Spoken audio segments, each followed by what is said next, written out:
there are wishes that change a life, and there are wishes that reveal what a life was truly worth.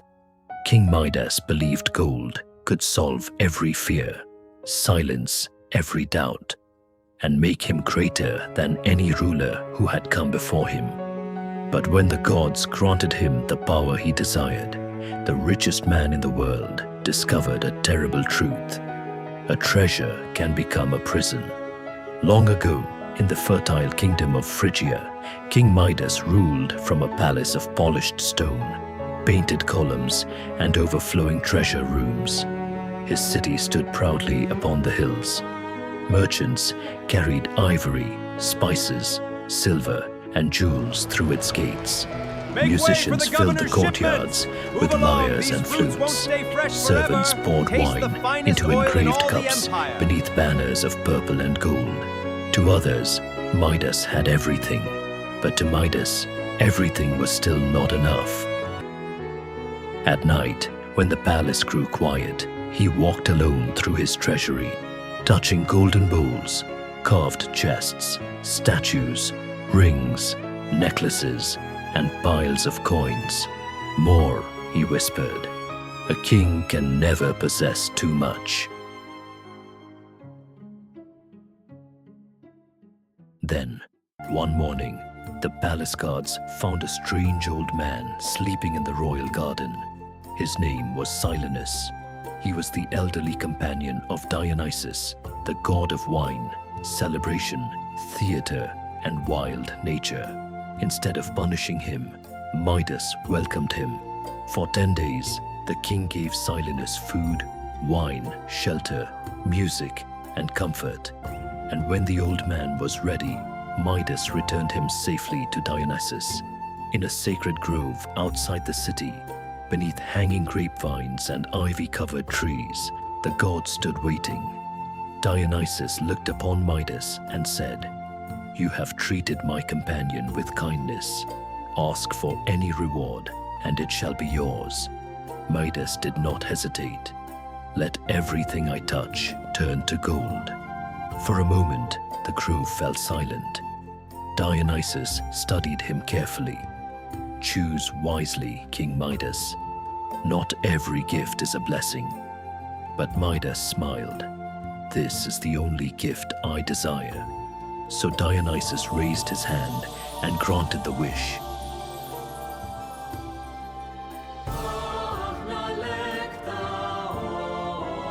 At first, the miracle seemed perfect. Midas touched a stone, and it became shining gold. He touched the branch of a tree, and gold spread from his fingers across the bark and leaves until living green became lifeless metal. Midas laughed in amazement. "My kingdom will be the richest beneath the sun." He rushed back to the palace, drunk on the power of his wish. He touched pillars, chairs, vases, curtains, and flowers. One by one, the colors of the world disappeared beneath a brilliant golden shine. Servants and courtiers watched in awe as the palace transformed before them. Midas believed he had been blessed above all men. But by evening, the king grew hungry.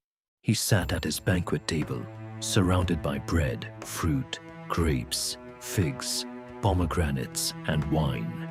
He reached for a piece of bread. The moment his fingers touched it, the bread became solid gold. His smile faded. He lifted grapes, and they hardened into golden beads.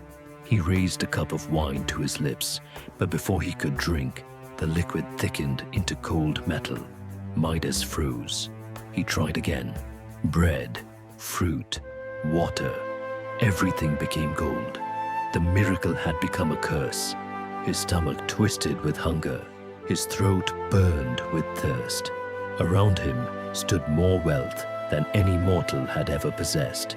Yet, not one thing could keep him alive. Golden flowers gave no fragrance. Golden fruit offered no nourishment. Golden water could not cool his tongue. The palace that once proved his greatness now felt silent, cold, and dead. At last, Midas fell to his knees. His voice broke as it echoed through the golden halls. Dionysus, forgive me. Take back this power. I thought gold would make me free, but it has taken the world from me.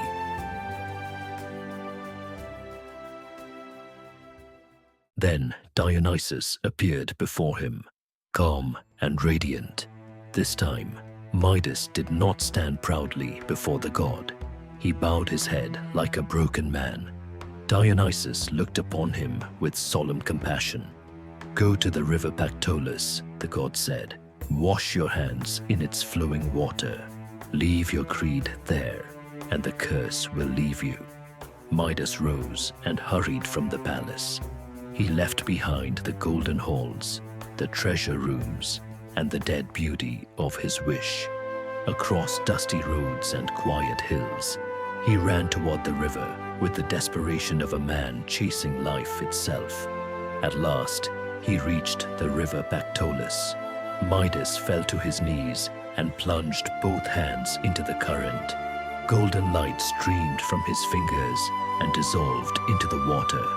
Beneath the surface, the river sand began to sparkle with tiny flecks of gold. The curse was leaving him.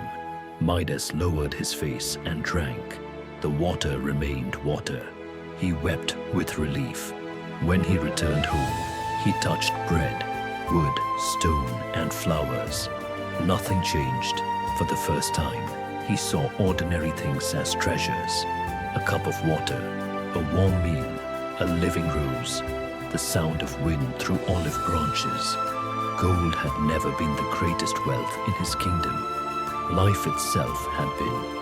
The story of King Midas has survived because his mistake is still familiar. We may not wish for a golden touch, but many still believe that one more possession, one more achievement, or one more symbol of success will finally make them complete. But Midas learned that wealth can improve a life. It cannot replace one.